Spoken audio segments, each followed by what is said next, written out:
James here with New Adventure Films. I have spent countless hours at night in the middle of the darkest places in the US to show you the best Insta360 X5 settings that will bring your Starlapses to the next level.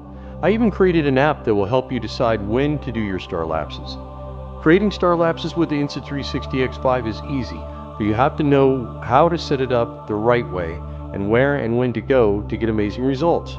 Whether you're doing Starlapses, star hyperlapses, or star trails, this video will show you how. Let's get started. To get the best Starlapses, you want the longest, darkest, and clearest night possible with no moon in the sky.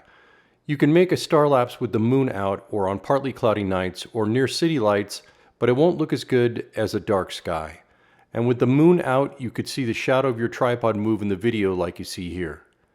You can easily check when the moon will be visible in the night sky, its percentage illumination, and when it rises and sets, and how many nighttime hours you will have by going to my free Starlapse Pro app. For example, using the app in my location on March 10th, you can see that it would not be a good time to do a Starlapse as the moon is 63% illuminated, rises around 2:15 a.m. in the morning, and does not set again till 11:15 a.m. However, on March 18th is a new moon with only 1% illumination in the sky, so this would be a great night to do a Starlapse if it's not overcast. According to the Weather Channel, it's predicted to be partly cloudy skies that night. Weather apps are never very accurate, so you would not know if it was going to be cloudy until an hour or two prior to starting your camera. Wind can also be a factor when shooting Starlapses if you're in a dusty area like the desert. This night was perfect in every way except it was very windy and blew sand and dust in the air, causing the shifting colors you can see in the image.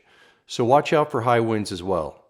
I will put a link to my Starlapse Pro app in the description below. The next most important thing to consider when shooting a Starlapse is location, location, location. There are 3 location considerations. First, you want to be in a dark area far away from city lights. Second, you don't want to be located around other people that may be walking around at night with flashlights, lighted tents, or near car headlights. And third, you want to set your camera in a location higher up on a hill or mountain so that you can see more of the night sky, especially if you're shooting in the 360 camera mode. There are several great websites that can show you the darkest places on the planet and where to avoid light pollution, like darkskymap.com and bluemarble.de Nightlight. But generally speaking, 1 to 2 hours or more outside of any city and you're in the dark. To set your camera settings, turn on your X5 and open the Insta360 app. You can also set these settings in the camera itself. Set your camera settings to interval. Do not use the Starlapse setting as you will not be able to use manual settings. Next, set your interval setting to 3 seconds. Next, set your record length to no limit. Next, press the button on the right of the record button. Make sure it's set to M for manual. Set your shutter speed to 20 seconds. Any shorter and you may not have enough light. Any longer and you will start seeing stars blur as they move across the sky. Set your ISO to 400, 800, or 1000 depending on how dark the sky is. For the darkest sky with no moon or city lights, set it to 1000. Set your white balance from 4000 Kelvin to 5000 Kelvin. Set camera mode to 360. Set your camera to shoot pure shot, but not pure shot plus raw because the camera tends to overheat with both settings and raw does not seem to change the final quality of the Starlapse when edited in raw. Set your picture resolution to the highest level, which is 72 megapixels. Finally, hit the record button and make sure your camera is taking a picture every 20 seconds. It's very important to connect your X5 to an external battery source, as without one, the battery in the camera will run out of power prior to sunrise. I have my X5 connected via USB Type-C cable to an external battery pack so it can run all night. I'm not a sponsor, but I use the Jinpin Power Bank solar charger and it has never failed me. It also has a built-in flashlight which is really helpful in the dark. With a solar-powered Jinpin, you will always have power in remote locations at night as long as you remember to charge it with the sun in the day. To edit your Starlapses, open the Insta360 Studio app on your computer. Select Open, then go to the folder your Starlapse pictures are in. Select the first picture you want in the sequence. Then hold down the Shift key and select the last picture you want in the sequence. Then select Open. Once your pictures are loaded, there should be a single batch file. The next step is to merge your pictures together into a video. To do this, click on Export, choose a destination for your video, select Timelapse, then select the frame rate you want, then select Export. It could take a long time to merge your pictures together into a video depending on the number of pictures you have, so be patient. Here's the merged video we just created. To normalize the view and edit it, we need to open it up in the Insta360 video app.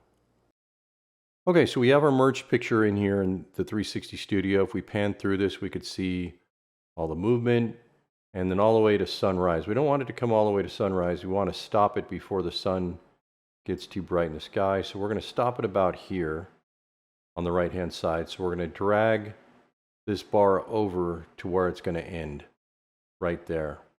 And at the beginning, there's a couple of flashes you could see in the bushes down here, so we're going to cut that out as well. We're going to move it to about here and drag the left-hand side start to here. So the next thing we want to do is add a keyframe. So we're going to add the keyframe right at the beginning here, right on the line. We're going to hit this plus button right here. There's different views you can use, Tiny Planet, Mega View, Ultra View, D-Warp, and Linear. But the closer you get, like in, for example, Linear, the less quality you'll have in the image. So I usually keep it at Mega.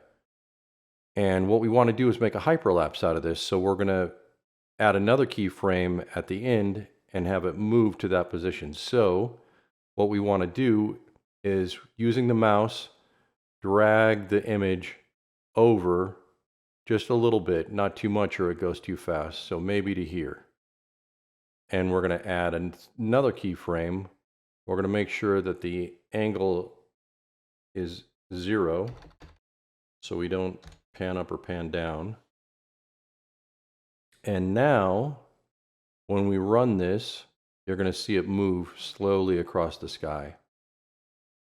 So you can see our hyperlapse now of our 360 image. It's not going to go all the way around, but it's going to go part way, and you're going to see the movement. It's going to go with the movement of the stars. Very nice. All right. So next thing we want to do, we can, if we want, we could adjust this. And if you hit adjust here, you could adjust the exposure of the video, make it a little bit brighter. You can increase, decrease shadows, highlights, contrast. We'll make it a little bit more contrasty. Keep the brightness where it is. Maybe add a tiny bit of saturation, tiny bit of vibrance. And we can change the color temperature here, which is really helpful if you didn't set the white balance right in the first place. A little bit too green. I think that looks better. You can go all the way over to a blue sky, to an orange sky. We're going to change it to here. And we can change the tint and definition if we want. Now when we play this back again, from here to here, it looks more like a normal night sky. Once you're happy with all the changes that you've made, we're going to export this. And we're going to call it something else so that we know what we've done here. Or do edited 360 hyperlapse.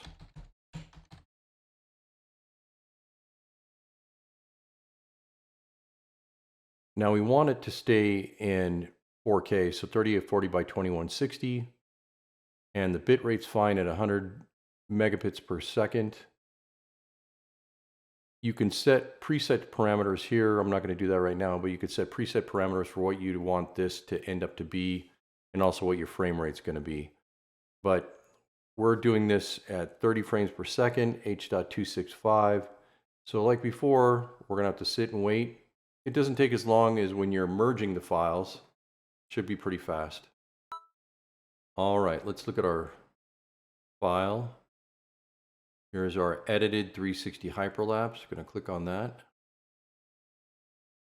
And there you go. Easy. You can do other things with your Starlapse pictures, like create star trails and a star trail video. So you select your interval, you go to export, and instead of a time lapse, you say Starlapse. Change your frame rate to what you want it to be, in my case 30 frames per second, and then it says star trail length. So you can either make them long, medium, or short. Let's start with medium and see what it looks like. And we're going to keep this as an exported 360-degree photo so we can move around on it. We're going to change this name to startrails.mp4. We're going to keep it in the same folder, and we're going to put start export. Again, it's going to take a while. If we go up here to the task center, we can see it's just started out, so we'll get back when it's done. Okay, so here's our Star Trails video. This is the 360 view, but as you can see, the stars are rotating around the axis here on both sides of the lens. And so we need to do the same thing as we did with the other one and make it into a hyperlapse video. So let's do that. Okay, we have our Star Trails video right here. And first we're going to edit it. So let's scrub through it, make sure it doesn't go to the daylight. No, it doesn't. Okay. And the first thing we're going to do in the beginning is add a keyframe. We're going to keep this on the mega view. And then we're going to come through here to the end. And we're going to once again drag our mouse around to where we want it to end up. We're only going to bring it to about here. We're going to add another keyframe. Make sure this is at 0 so it doesn't pan or tilt the wrong direction. And now when we view this, this is what it looks like. Very cool. And we can make the star trails longer or shorter. I like the medium, but I also like the long. I don't like the short. But that looks very cool. And here's another Starlapse video I did, but with longer star trails, so you can see the difference.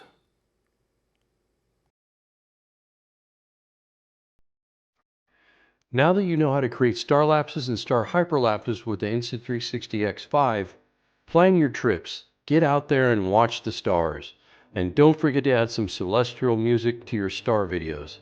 If you find this video helpful, please like and subscribe, and thanks for watching.